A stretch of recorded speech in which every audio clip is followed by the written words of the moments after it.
Assalamu alaikum everyone. Today we are going to discuss question number 4 of trigonometry exercise 8.1. Question number 4 क्या है 15 cot A is equal to 8. We have to find the value of sin A and sec A. तो given क्या है, given जो है ना that is 15 cot A is equal to 8. तो solution लिखेंगे, देखो actually you have to find the value of find sin A and sec A. तो given क्या है 15 cot A is equal to 8 which implies क्या हम 15 को इस तरफ डिवाइड कर सकते हैं ताकि हमें किसका वैल्यू पता चलेगा, cot A का। जैसे हमने कल भी कहा कि साइन का वैल्यू वहाँ पे था, तो आज cot का है। तो आप मुझे बताओ cot किसके बराबर निकला, 8/15। आप tan निकाल सकते हैं क्योंकि tan जो है ना किसका रेसिप्रोकल है, cot। या आप यहाँ से भी फार्मूला यूज़ कर सकते हैं, जैसे कल कुछ था sin A is equal to something, मैंने लिखा था sin किसके बराबर होता है, परपेंडिकुलर डिवाइडेड बाय हाइपोटेन्यूज। आप वैसे भी कर सकते हैं। तो आज हम पहले इसको, ये जो cot है ना ये किसी का रेसिप्रोकल होता है, अगर आपको याद होगा। बताओ, कॉट होता है tan का रेसिप्रोकल। अगर कॉट A के बदले हम रेसिप्रोकल इसका लिखेंगे tan A, तो ये आएगा 8/15 है ना, किसके बराबर आएगा 15/8। अब मुझे बताओ tan किसके बराबर होता है, तो प्रेजेंटिविटी which means perpendicular divided by base is equal to 15 divided by 8। पहले क्या है एंगल, एंगल क्या है A, तो यहाँ से क्या करना है राइट एंगल ट्रायंगल। यहाँ पे एंगल A लेंगे हम, यहाँ पे B और यहाँ पे C। बात इस एंगल A की है, ठीक है।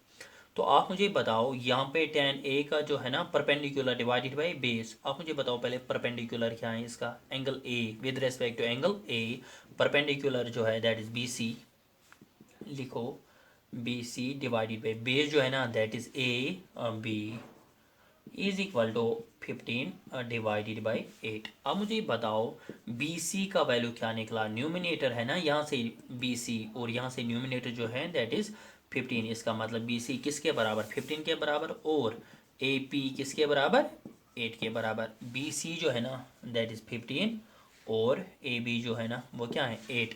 तो अब हमें क्या करना है, हमें पहले थर्ड साइड निकालना है। तो थर्ड साइड निकालने के लिए हम क्या करेंगे, थर्ड साइड निकालने के लिए हम यूज़ करेंगे बाई पैथागोरस थॉम।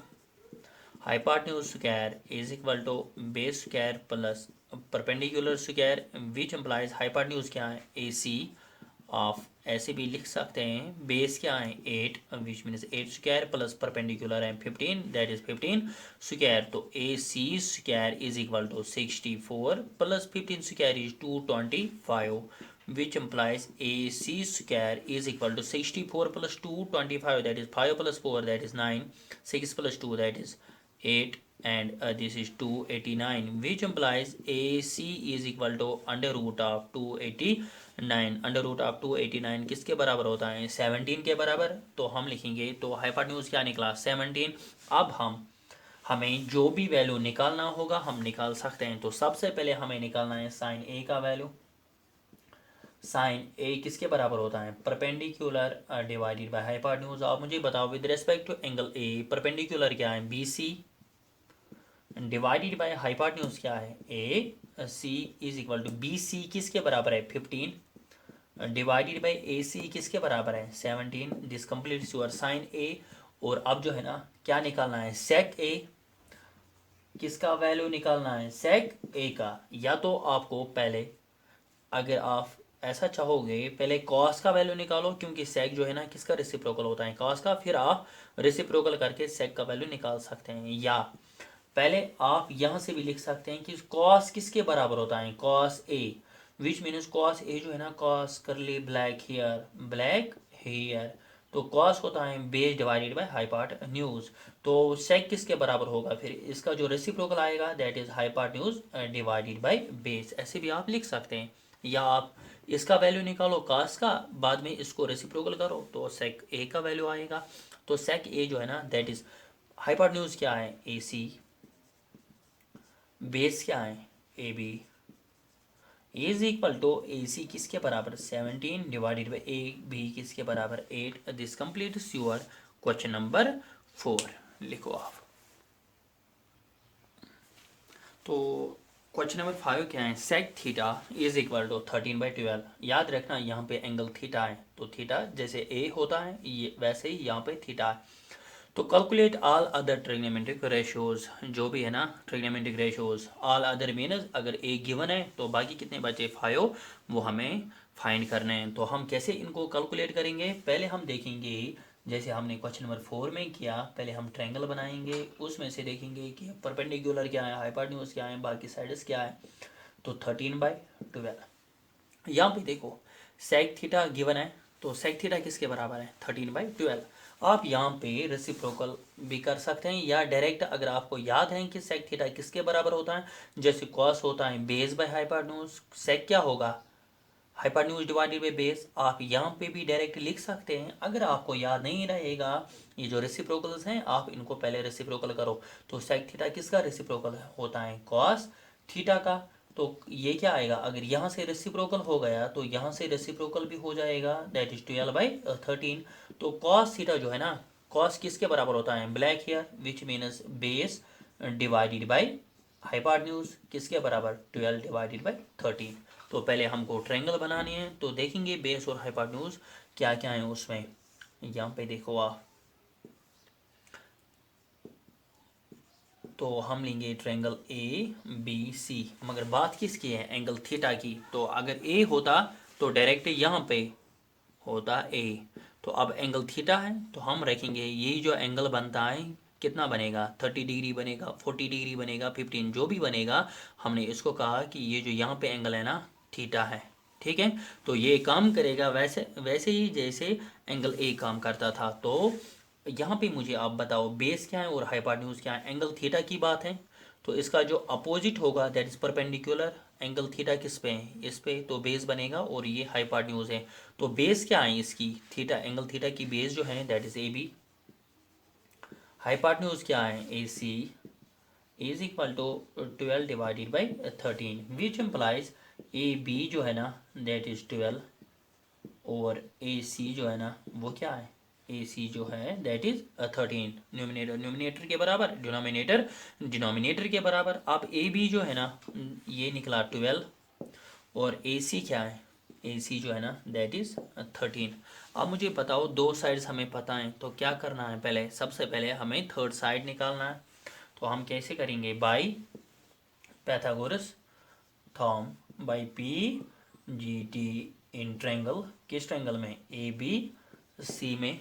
तो अगर ट्रायंगल ए बी सी में पाइथागोरस थॉर्म लगाएंगे तो किसके बराबर होता है hypotenuse square is equal to base square plus perpendicular square which implies hypotenuse किसके बराबर है 13।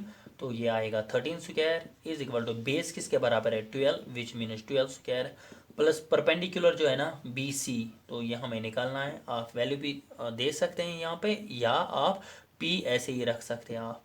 विच implies 13 square is 169 is equal to 12 is 144 plus B C square which implies 169 minus 144 left hand side में, तो ये बनेगा B C square which implies 169 minus 144, 9 minus 4 is 5, 6 minus 4 is 2 is equal to B C square which implies ये जो B C square है ना किसके बराबर निकला 25 के बराबर। तो बी सी किसके बराबर under root of 25 which implies B C जो है ना किसके बराबर 5 के बराबर। तो ठीक है, तो अब हमारे पास ये जो ट्रायंगल है ना इसके तीनों साइड हमें पता है, तो अब हम निकाल सकते हैं। तो स्टार्ट करेंगे साइन थीटा से।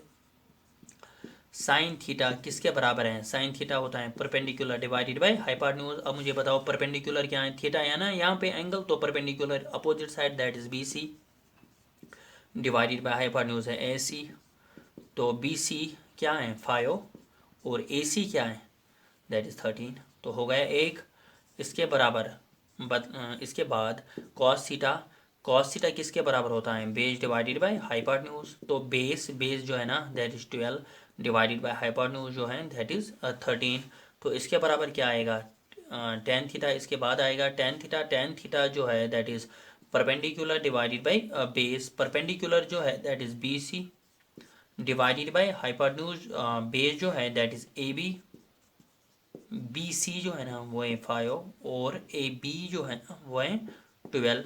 तो अब हमारे पास 3 ट्रिग्नोमेट्रिक रेशोज आ गए। अगर हम रेसिप्रोकल करेंगे इनका तो हमारे पास क्या आएंगे बाकी ट्रिग्नोमेट्रिक रेशो। ज़रा देखेंगे साइन थीटा जो है ना, साइन थीटा का रेसिप्रोकल क्या आएगा।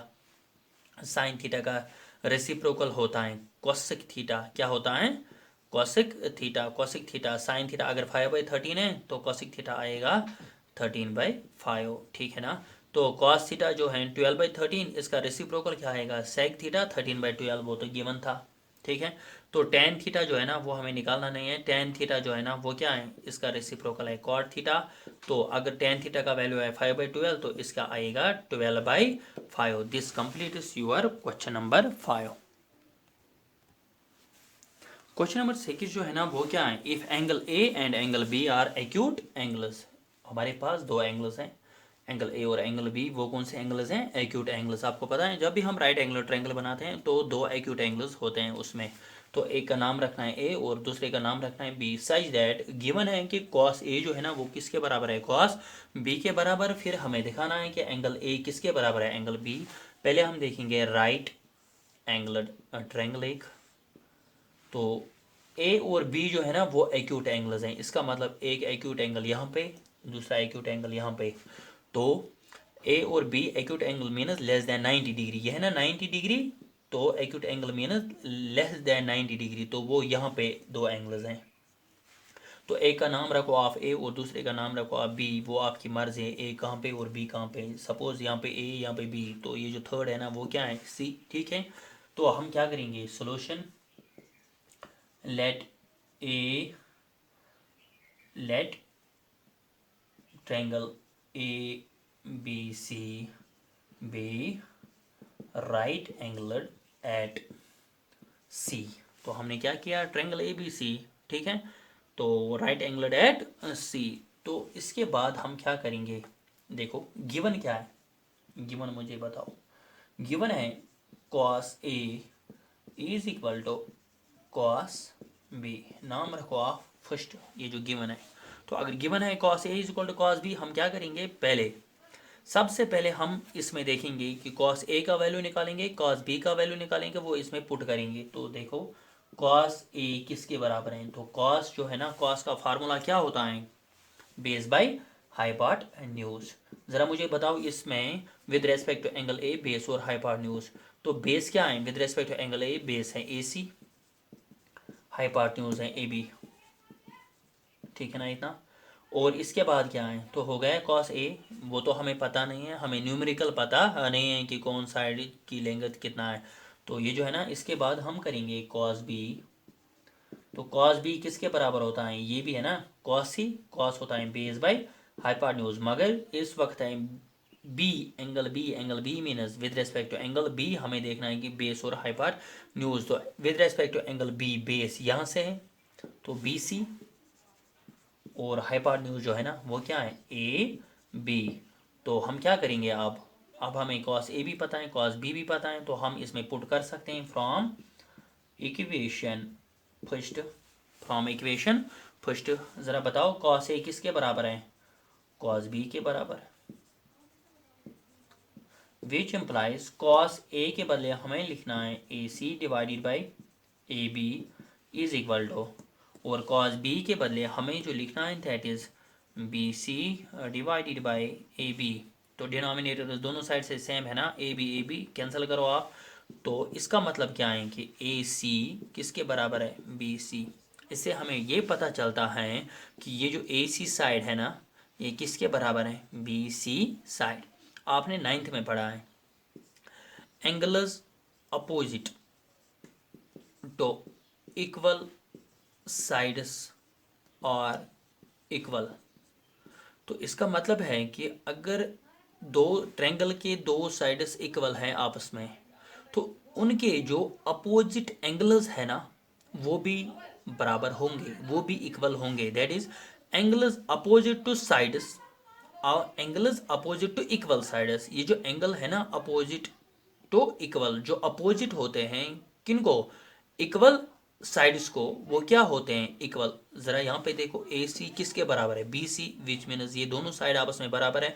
तो इनके जो अपोजिट एंगल्स होंगे वो भी आपस में बराबर होंगे। तो AC का अपोजिट एंगल क्या है, ये एंगल है ना, तो ए सी जो साइड है इसका अपोजिट एंगल यहाँ से है, अपोजिट मीनस यहाँ पे, तो दूसरे साइड से, तो यहाँ पे एंगल बी है, तो ए सी का जो एंगल है that is angle B, opposite angle, वो किसके बराबर आएगा, बी सी जो साइड है ना थर्ड साइड, इसका अपोजिट एंगल कहाँ से, यहाँ से है ना, तो ये किसके बराबर आ गया, angle B is equal to angle A, तो ये तो हमें दिखाना था angle A is equal to angle B, A की बात है ना, angle B is equal to angle A. This completes your question number 6। अब हम मिलेंगे नेक्स्ट लेक्चर में कल, तो तब तक के लिए आप प्रैक्टिस करो, अच्छे से करो, नहीं आएगा कोई किसी जगह कन्फ्यूजन होगा कमेंट बॉक्स में बता देना। टेक केयर, अल्लाह हाफिज़।